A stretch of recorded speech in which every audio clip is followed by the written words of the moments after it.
Hello, today I'm going to sow some beetroot seeds.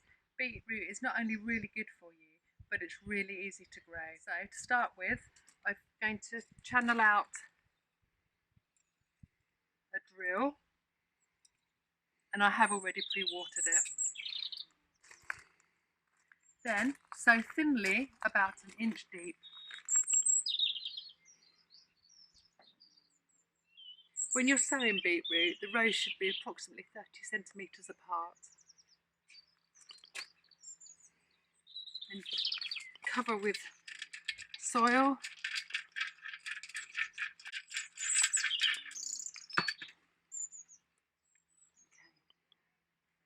Make up a label, beetroot, and with the day that you sowed the seed on it.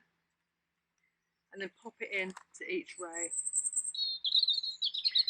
With beetroot, it normally takes between 7 and 21 days before the seedlings appear, and when they appear, it's highly likely that they're going to need thinning out just to give the actual beetroot space to grow. If they're all clumped together, you'll probably end up with really tiny beetroot. Also, beetroot is really good at successional planting, and what that actually means is that every 2 to 3 weeks you can plant more seeds, which actually lengthens the crop and gives you a longer growing season for your beetroot.